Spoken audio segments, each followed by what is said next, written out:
So this is our brand new 2022 Polaris RZR Turbo R.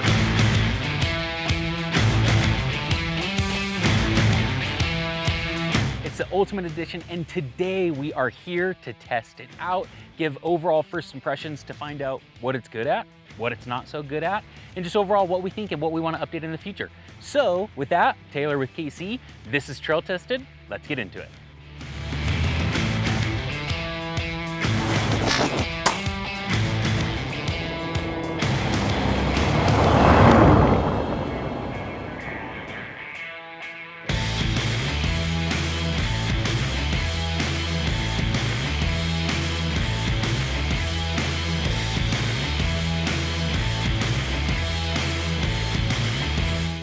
All right, so let's dive right into the meat and the potatoes of this car. As I mentioned at the beginning, it's a 2022.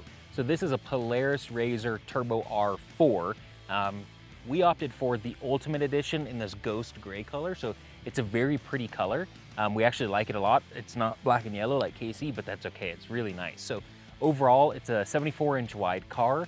It has 181 horsepower. So it's up there at the top of the class, but it's not probably leading class in terms of horsepower. So I think something like the XRS on the Turbo Rs for the X3s are.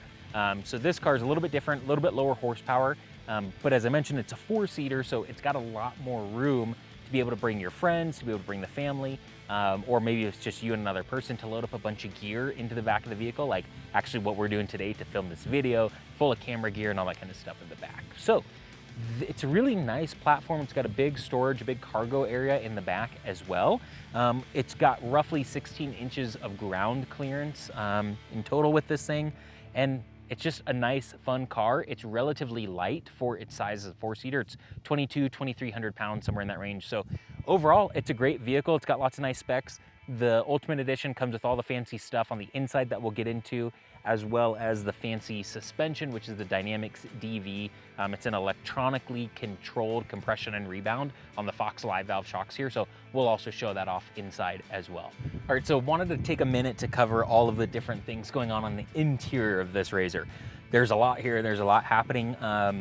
They've changed quite a bit from some of the older RZRs, so if you're used to something from 2014, 2015, these things are quite a bit different now. So first and foremost, what you can see is there's some nice steering wheel controls on this thing. Obviously, it's got full Bluetooth connectivity with the big 7-inch touchscreen, so you can connect your phone. You can play some nice music. This car came equipped with Rockford Fosgate audio system in it.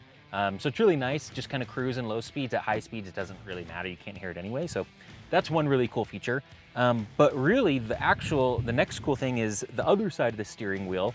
That's how you control the Dynamics DV system on here, that suspension system. So that's that true electronically controlled compression and rebound setting. So as you can see, if I were to thumb through here, you can kind of tab through the different screens and the different, the different settings, whether it's Baja mode, rock crawling mode, track mode, or comfort mode. So that's the really cool feature of this car. That's definitely an upgraded feature. It's not a standard feature on a lot of the RZRs, so only on the higher end ones it comes standard. So next thing right next to it is another button for that dynamic system.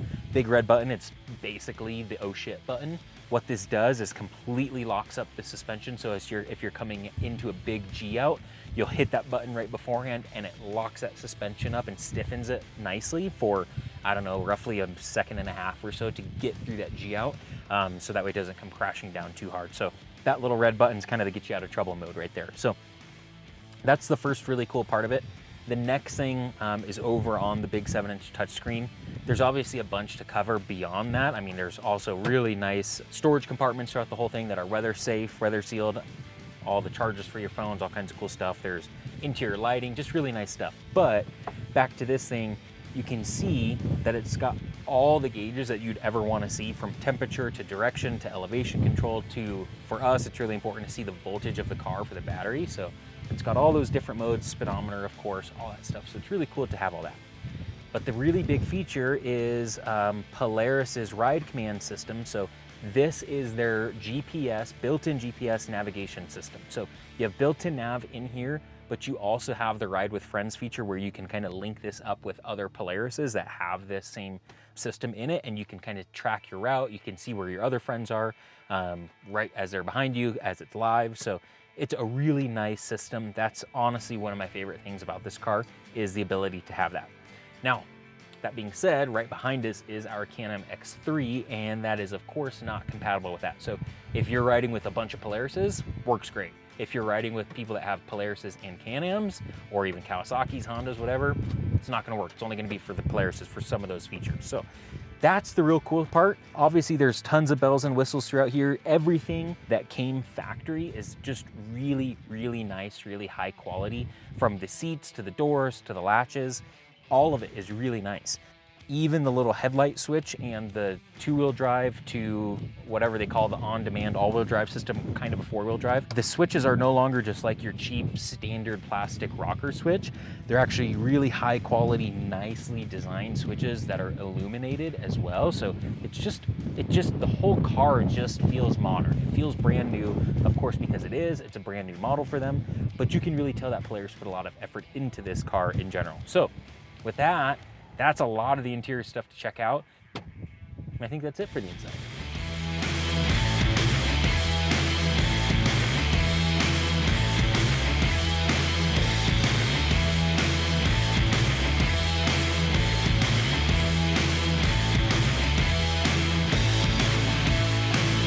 Just to wrap it up with a few quick specs here, a few final specs before we get into what our plans are for the Polaris.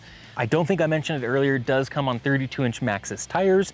And then for wheel travel, front and rear, the front is 22¼ of an inch. That's actual wheel travel, not the claimed usable travel. That's like 27 inches or something like that, but wheel travel is 22¼ In the rear, it is 22.4 inches of wheel travel here, so it's got a lot of suspension travel on it for a vehicle that I really feel like is firmly planted as a fun adventure type vehicle. It's got tons of capability. I mentioned earlier that the speed of this thing at 181 horsepower isn't my favorite because it just doesn't feel quite as fast as our two-door X3 does. But that's also not what this car is for, you know? Like, this car to us is a little bit more fun, it's a little bit more adventurous feeling. So I think long term, that's gonna be the game plan of how we end up building this vehicle. I think it's gonna turn into a little bit more of an expedition-oriented style build. I'm not saying we're gonna put a rooftop tent on it or anything like that, because we're not gonna be overlanding or anything like that with this vehicle. But when it gets hot out, we wanna have an awning on it, something like that, so we can sit down, enjoy the shade. In the back of this, the Polaris came with what's called a fold flat storage with actual tie-down points inside of the back two seats. So you just pull the upper portion of the rear seat out, then you can fold the bottom portions down, which is really nice, big extra area. Also, as I mentioned before, it's got a huge cargo area on the back, and they've got all kinds of coolers and other accessories that can go in there as well. So really, I think for us, this is gonna turn into the newest adventure vehicle. It's plenty capable, it's plenty fast, it's got plenty of suspension travel, and it's got plenty of room for us to hang out, whether it's with the other employees here at KC or just to bring out friends, family, whatever it may be. So I know we are gonna swap out. I personally hate the wheels on this thing. A couple people over here, they actually do like them, but those are gonna go away. I'm not gonna lie, the Maxxis tires that are on here, they like to skate around quite a bit. It's kind of that weird hybrid in between an all-terrain and like a big chunky mud terrain. So we're gonna swap those out. Not sure what the plan is for the wheels and the tires yet, but I do know we're gonna do that. Honestly, I don't think we're gonna touch suspension on this. The control arms, everything is super beefy, so I don't think we have to mess with that. We don't want to change the shocks on it because they have those live valve on it. The other really nice thing on the trailing arms, you can kind of see it right behind me, the trailing arms on this have a new, like kind of a dragling type setup or something that cuts right through that.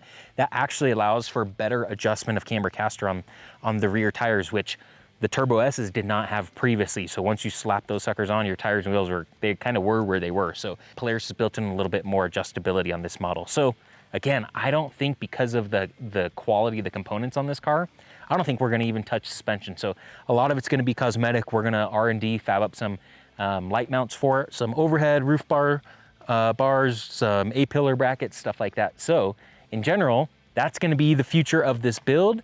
We hope that you found this trail test video useful. We certainly found a whole bunch of stuff out about this car that we didn't know. This thing's brand new, it's got 20 miles on it. So we found out a whole bunch about this that we really like and that we didn't like quite so much. So it really helped us determine the direction for this build. So if you liked it, give us a thumbs up, subscribe to the channel. It really helps us out quite a bit.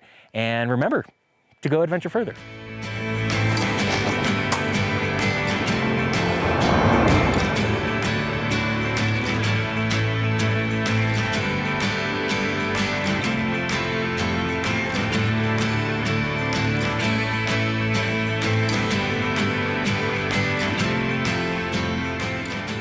And an inch, 22, that'd be 23.